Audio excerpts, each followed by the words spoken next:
Hello, good morning, नमस्कार। सभी का स्वागत है स्पिरिचुअलिटी मैटर्स अध्यात्म के मेरे चैनल पे। आई होप सब अच्छा कर रहे होंगे अपनी लाइफ को एंजॉय कर रहे होंगे। और आजकल जो हम स्वामी विवेकानंद की किताब से बहुत सारा ज्ञान अर्जन कर रहे हैं, इस ज्ञान का भी लाभ उठा रहे होंगे। आजकल जो टॉपिक चल रहा था वो है आत्मा का मुक्त स्वभाव। तो हमने अभी 2 पार्ट्स इसके कर लिए हैं। कम से कम अभी इसके 2 पार्ट्स और आने वाले हैं क्योंकि ये लंबा चैप्टर है। ठीक है, शुरू करते हैं आज का सेशन। Let's get started.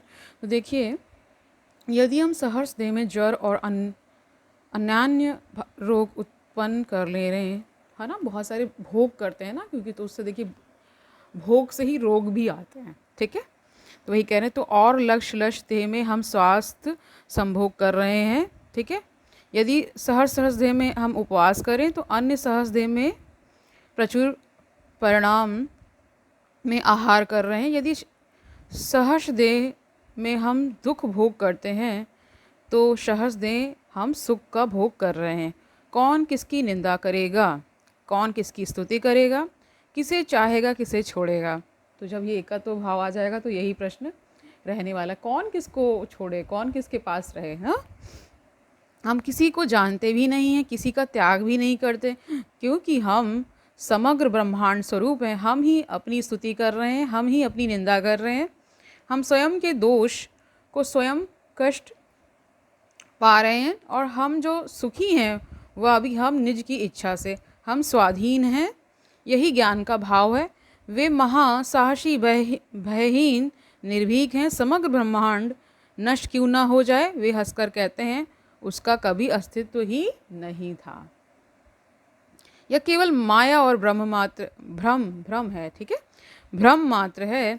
इसी प्रकार वे अपनी आँखों के समक्ष जगत ब्रह्मांड को वास्तव में अंतर्हित होते देखते हैं और विस्मय के साथ प्रश्न करते हैं, यह जगत कहाँ था और कहाँ समा गया। ठीक है, हम ज्ञान के साधन के संबंध में आलोचना में प्रवृत्त होने के पहले हम एक और आशंका की आलोचना तथा उसके समाधान का यत्न करेंगे। अभी तक जो विचार किया गया उसे न्यायशास्त्र की सीमा बिंदु मात्र उल्लंघन नहीं, है ना, कह रहे कि उसने न्यायशास्त्र की सीमा बिंदु मात्र उल्लंघन नहीं की है।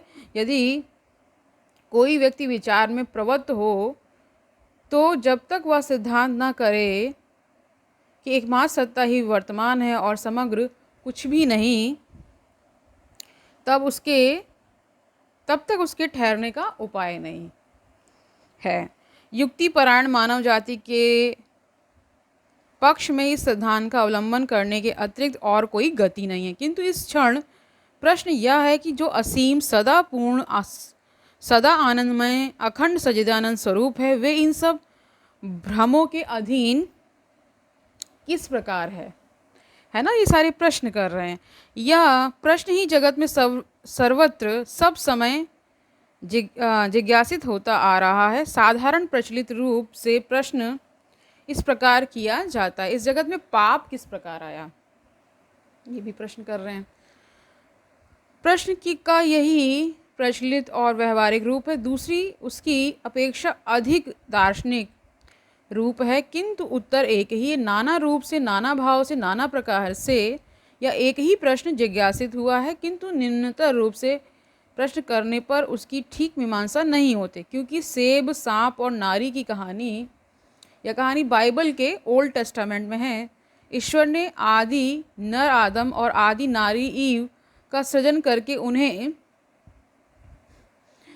ननकानन नामक सुरम उद्यान में स्थापित करके उस उद्यान के ज्ञान वृक्ष का फल खाने से मना कर दी। मैंने स्टोरी बताई हुई है। ठीक है, अगर आपको याद आ रहा होगा, एडम ईव का फॉरबिडन एप्पल। ठीक है, तो अलग अलग तरह से अलग अलग जगह पे बहुत सारे होता क्या है कि कहानियाँ रच दी जाती ताकि हमें उसका भाव समझ में आ जाए, उसका जो मैसेज है ना, उसका संदेश है उस कहानी के माध्यम से, वो समझना ज़रूरी होता है। ठीक है, तो यही था। किंतु शैतान ने सांप का रूप धारण करके पहले ईव को प्रलोभित किया और उसके पश्चात उसके द्वारा आदम को उस वृक्ष का फल भोजन करने को प्रलोभित किया। अब देखिए, एक तरह से इसमें अनियोक्ति है। अनियोक्ति का होता है कि जो लिटरल इंटरप्रिटेशन उसका ना होगा, कुछ अन्य अर्थ निकलता है ना। तो कई देखिए इसमें क्या था, जो सांप को हमारे उसमें माना जाता है कि डिज़ायर का, वो संकेत करता है। यानी किसी को अगर बहुत सपने में सांप वगैरह दिख रहे हैं, तो इसका मतलब उसकी जो आंतरिक इच्छा है, उसकी जो काम की इच्छा है, उसकी वो ज़्यादा प्रबल है। ठीक है, ऐसे व्यक्तियों को ऐसे सपने आते हैं। ठीक है, तो यहाँ पे यही बता रहे, किंतु शैतान ने सांप का रूप धारण करके पहले ईव को प्रलोभित किया, यानी इसको एक तरह से इंटाइस किया, है ना। ओके, और उसके पश्चात उसके द्वारा आदम को उस वृक्ष का फल भोजन करने को प्रलोभित किया। इससे ही उनमें भले बुरे का ज्ञान उपस्थित होकर पाप ने सर्वप्रथम पृथ्वी में प्रवेश किया। ये कहानी है, ठीक है, ओल्ड टेस्टामेंट बाइबल से आ रही है। ठीक है, इस कहानी में इस तत्व की कुछ भी व्याख्या नहीं हुई। ऐसी अवस्था में प्रश्न भी जिस प्रकार शिशुओं जैसा है, उसका उत्तर भी उसी प्रकार है, किंतु वेदांत में इस प्रश्न के ने अत्यंत गुरुतर आकार धारण किया है। यह भ्रम किस प्रकार आया, उत्तर भी उसके अनुसार ही गंभीर है। उत्तर यह है कि असंभव प्रश्न के उत्तर की आशा मत करो। इस प्रश्न के अंतर्गत वाक्य परस्पर विरोधी हैं, अतः प्रश्न ही असंभव है। क्यों? पूर्णता शब्द से किसका बोध होता है? जो देश काल निमित्त के अतीत है, वह ही पूर्ण है। उसके पश्चात आप जिज्ञासा कर रहे हैं पूर्ण किस प्रकार अपूर्ण हुआ। ठीक है, न्याय शास्त्र के पक्ष में अनुकूल भाषा में निबद्ध करने पर प्रश्न इस प्रकार होगा, जो वस्तु कार्य कारण संबंध के अतीत है वह किस प्रकार कार्य रूप में परिणत होती है।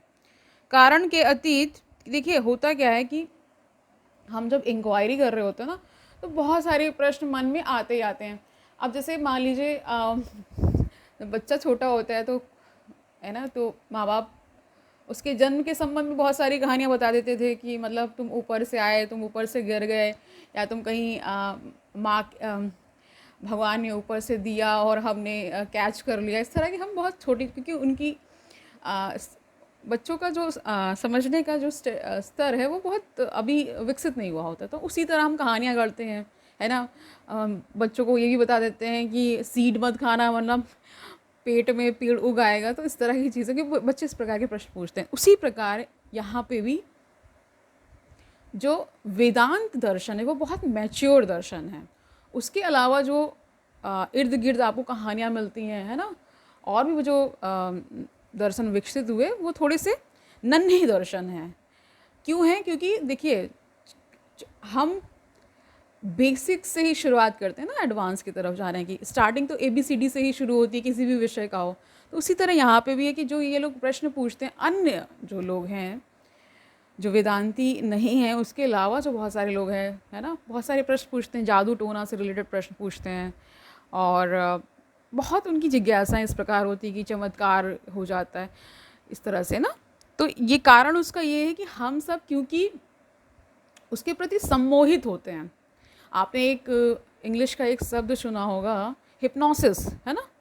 तो ये पूरी एक साइंस है, साइंस ने इसके प्रिंसिपल्स को इस्टेब्लिश किया है ना। तो हिप्नोसिस में सम्मोहन जिसे कहते हैं, उसमें अगर जो व्यक्ति इस पे जो पारंगत होता है, यानी जो अच्छा खासा हिप्नोसिस कर लेता है, वो काफ़ी चीज़ों को करवा सकता है, ठीक है, सामने वाले व्यक्ति को उस अवस्था में डाल करके, यानी सम्मोहित करके। ठीक है, तो ये जो जितनी भी कहानियाँ आपको दिखाई देती हैं और जितना भी है, तो वो एक स्तर है, मतलब एक लेवल ऑफ अंडरस्टैंडिंग में वो रहते हैं, उस तरह की कहानियाँ गढ़ते हैं। ठीक है, उससे ऊपर मान लीजिए कोई है ना, तो वो अलग तरीके से बात करेगा। ये यहाँ पे अंतर आ जाता है। ठीक है, यहाँ तो आप ही अपना खंडन कर रहे हैं, आपने पहले ही मान लिया वह कार्य कारण संबंध के अतीत है, उसके पश्चात आप जिज्ञासा कर रहे हैं किस प्रकार वह कार्य में परिणित हुआ, ये प्रश्न कर दे रहे हैं।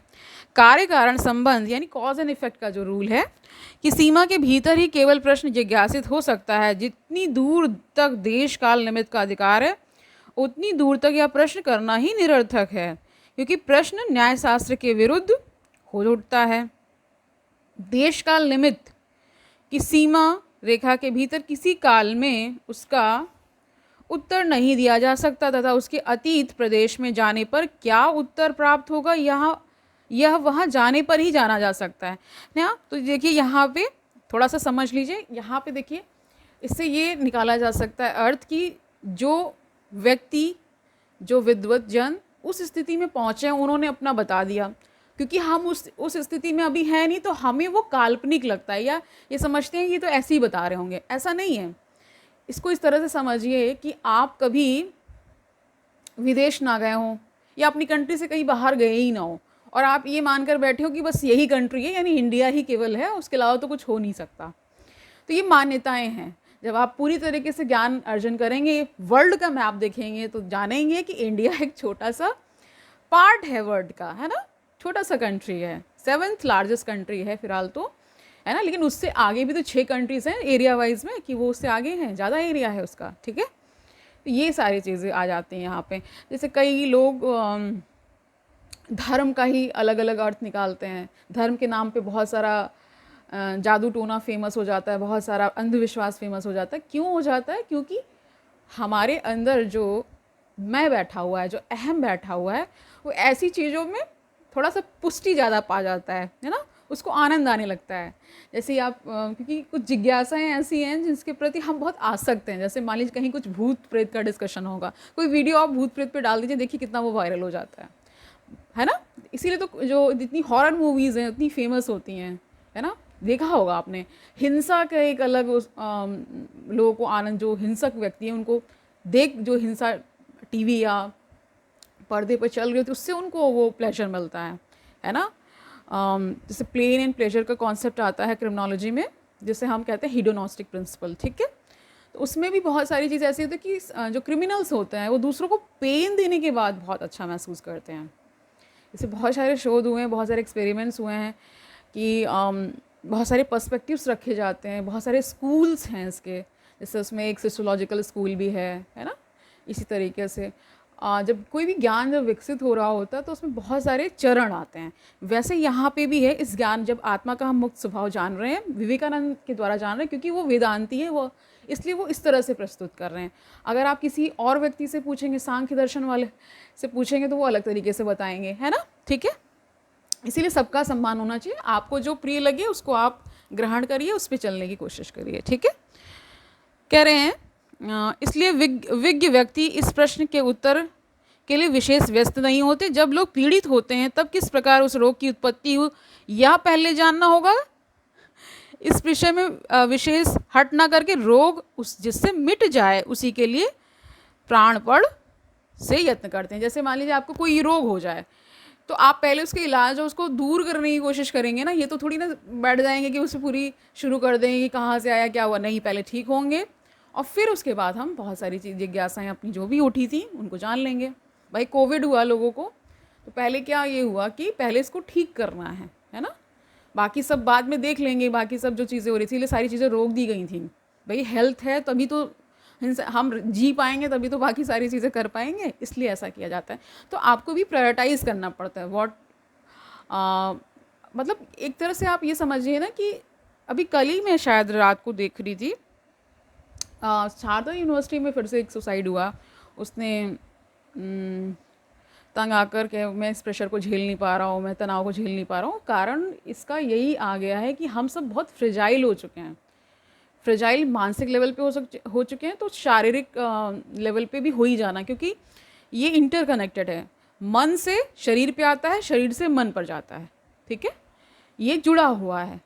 आपका जो माइंड, बॉडी एंड सोल का जब तक अलाइनमेंट, वो हार्मनी में काम नहीं करेंगे, आप स्वस्थ नहीं रह पाएंगे। इसीलिए मैंने सेकंड चैनल पे बहुत सारे इस मेंटल हेल्थ से रिलेटेड वीडियोस डाले हैं, ताकि आप उन बीमारियों को समझ पाएँ, उसके प्रति कैसे सजग रहना, अलर्ट रहना, ये सारी चीज़ें कर पाएँ। अध्यात्म की हम यहाँ स्टडी कर रहे होते, बहुत सारे एस्पेक्ट्स को डिस्कस कर रहे होते। कारण ये इसका है कि ऐसा ज्ञान जो आपको शांति दे पाए, जो आपको इस अनुभूति में ले जाए कि आप सत चित आनंद हैं। क्यों पड़े हुए हैं आप इन संसार के बेमतलब के चक्करों में, क्यों पड़े हुए हैं? ये अगर आप इस तरह की बातें जब सीखेंगे, तो ये जो बाहर जो लग रहा है ना आपको कि इसने मुझे इंसल्ट कर दिया, इसने मुझे तनाव, ये होगा ही नहीं। होगा तो कुछ क्षणों के लिए होगा, उसके बाद आप सेटल हो जाएंगे। सुसाइड इंसान तब करता है जब वो जो अंदर चल रहा है ना, वो रुकता नहीं है ना। वो जो पीड़ा है, वो जो दर्द है, वो कम नहीं हो रहा है। कम क्यों नहीं हो रहा है? क्योंकि आप निरंतर उसी के बारे में सोच रहे हैं। वहीं कोई आपको डिस्ट्रैक्ट करके ले जाए, और कई बार मदद बाहर से मिल नहीं पाती क्योंकि वो ये बातें डिस्कस नहीं करते हैं लोग, और जब चीज़ें हो जाती हैं जिसके बाद कुछ करना ना करना बराबर हो जाता है तब हमें पता चलता है। ठीक है, तो पहला तो ये होना चाहिए कि बच्चों को, चाहे वो 40 साल के ही क्यों ना हो गए हों, माँ बाप के लिए तो बच्चा ही होता है उनको, क्योंकि माँ बाप से बेहतर और कोई जानता भी नहीं होता, या आसपास के दोस्त। तो ऐसे लोगों को कभी अकेला नहीं छोड़ना चाहिए, उनके साथ रहिए। ठीक है, कुछ कंप्रोमाइज़ेस करके उनको अपने साथ रखिए, क्योंकि ऐसे बच्चे बहुत सेंसिटिव होते हैं और सेंसिटिविटी इतनी ज़्यादा बढ़ जाती है कि अपनी जान तक ले लेते हैं। ठीक है, तो कारण आप समझ पा रहे हैं, क्योंकि इतना ज़्यादा प्रेशर क्रिएट हो चुका है, पढ़ाई का है, करियर का है, बहुत सारी चीज़ें हैं। तो जब जीवन ही नहीं है तो फिर क्या लेकर के प्रेशर आप कर लेंगे ना, इससे बचना है। ठीक है, यह प्रश्न और एक आकार में जिज्ञासित हुआ करता है, यह पहले की अपेक्षा अधिक निम्न दृष्टि की बात तो है, किंतु इसका हमारे कर्म जीवन के साथ अधिक संबंध है, और एवं इससे प्रश्न अधिक स्पष्ट हो जाता है। प्रश्न यह है कि इस भ्रम का किसने प्रसव किया, यानी ये भ्रम कहाँ से आ गया। ठीक है, कोई सत्य क्या कभी भ्रम का प्रसव कर सकता है। प्रसव यानी कि उसकी उत्पत्ति, प्रसव पीड़ा आप जानते हैं जो महिलाओं को होता है, वहीं से वो शब्द है। कदापि नहीं, हम देख पाते हैं एक भ्रम ही और एक भ्रम का प्रसव करता है, यानी एक भ्रम ही दूसरे भ्रम को ले आता है। अगर जैसे मान लीजिए आपको एक शंका हुई, एक डाउट आया है, एक संशय मन में घिरा, तो देखिए उसी से रिलेटेड, उसी के इर्द गिर्द सारे संशय आपको आने लगेंगे। ऐसे आपको लगेगा, जैसे सपोज दैट एक इशू लेते हैं हम लोग, आपको लग रहा है कि सामने वाला व्यक्ति धोखा देने वाला है, तो उसका एक एक जो वो लाइनें बोल रहा है आपको, जो आपसे वार्ता कर रहा है, उसमें हर बात में आपको शक होने लगता है। वो सही भी कर रहा होगा तो आपको शक होगा, ये होता है। तो यही बात यहाँ पे कही जा रही है कि एक भ्रम दूसरे भ्रम का प्रसव करता रहता है। ठीक है, वह पुनः एक भ्रम प्रसव करता है, इसी प्रकार चलता रहता है। भ्रम ही चिरकाल भ्रम का प्रसव किया करता है ना। रोग ही रोग का प्रसव करता रहता है। एक रोग आएगा, अगर आपने उसको ठीक नहीं किया, दूसरा रोग वो पकड़ा देगा आपको। ठीक है, इसीलिए कहते हैं सारे सिस्टम्स, क्योंकि जब तक हार्मनी में काम नहीं करते तो एक सिस्टम गड़बड़ाया आपका, सपोज दैट आपका डाइजेस्टिव सिस्टम खराब हुआ, तो वो बाकी सिस्टमों पर भी इफेक्ट डाल देगा। ठीक है, ये होता आया है। स्वास्थ्य कभी रोग प्रसव नहीं करता। अगर आप स्वस्थ हैं तो उसके बाद कोई स्वास्थ्य कभी रोग नहीं लाता, इसीलिए स्वस्थ रहने के लिए हमेशा कोशिश करनी चाहिए। ठीक है, जल और जल की तरंग में कोई भेद नहीं है, कार्य कारण का ही एक दूसरा रूप मात्र है। कार्य जब भ्रम है तब उसका कारण भी अवश्य भ्रम होगा। यह भ्रम किसने प्रसव किया? अवश्य एक और भ्रम ने। इसी प्रकार तर्क करने पर तर्क फिर अंत नहीं होगा, भ्रम का फिर आदि प्राप्त नहीं होगा। अब आपका एक प्रश्न केवल शेष रहेगा कि भ्रम का अनादित्व स्वीकार करने पर क्या आपका अद्वैतवाद खंडित नहीं हुआ? ये प्रश्न कर रहे हैं, क्योंकि आप जगत में दो सत्ताएं स्वीकार कर रहे हैं, एक आप और एक वह भ्रम। इसका उत्तर यह है कि भ्रम को सत्ता कहा नहीं जा सकता। आप जीवन में सहस सहस स्वप्न देख रहे हैं, किंतु वे सब आपके जीवन के अंश रूप नहीं है। स्वप्न आता है और फिर चला जाता है, उसका कोई अस्तित्व नहीं है। भ्रम को एक सत्ता अथवा अस्तित्व कहने पर वह आपतः युक्ति संगत प्रतीत होता है, किंतु वास्तविक रूप में वह केवल एक युक्तिहीन बात है। हम दो सपनों को जोड़ भी देते हैं कई बार, है ना। अतएव जगत में नित्य मुक्त और नित्य आनंद स्वरूप एकमात्र सत्ता है, तथा वही आप हैं, आप ही वो हैं। ठीक है, अद्वैतवादियों का यही चरम सिद्धांत है। अब यह प्रश्न किया जा सकता है, ये जो विभिन्न उपासना प्रणालियां हैं जो विद्यमान है, बहुत सारी है ना, इन सब का क्या होगा? वे सब रहेंगी, वे केवल अंधकार में आलोक के लिए यत्न करना मात्र है, और इस प्रकार यत्न करते करते आलोक आएगा। ठीक है, तो आज के लिए इतना ही रखते हैं। आई होप आज का सेशन आपको अच्छा लगा होगा। आपने ये समझ लिया है कि जितना भी जो ज्ञान आपको दिया जाता है उसका उपयोग भी करना होता है जीवन में। ठीक है, उसको जब तक आप प्रैक्टिस में नहीं लाएंगे, वो ज्ञान जो है फिर वो किताबों तक ही रह जाएगा। ठीक है, उसको जीवन में उतारिए, उससे अपनी लाइफ में उन प्रिंसिपल्स को इनकलकेट करिए, उन पर चलिए, चल कर देखिए कितना आनंद और सुखमय जीवन आपको मिलता है जब समझदारी आ जाती है। तो इसीलिए सारे विघ्न, सारे जो ये जो चीज़ें आपके साथ अटैच हो गई, वो सब कटती जाते हैं। ठीक है, कल मिलते हैं, तब तक आनंद से रहिए, सुखपूर्वक अपना जीवन व्यतीत करिए, दूसरों को सुखी करिए। और ये भी याद रखिए, स्वामी विवेकानंद का अद्वैत वेदांत दर्शन बहुत ही सुंदर दर्शन है, इससे हम बहुत कुछ सीख रहे हैं और आगे भी सीखते रहेंगे। कल मिलते हैं, तब तक के लिए हरि ओम तत्सत।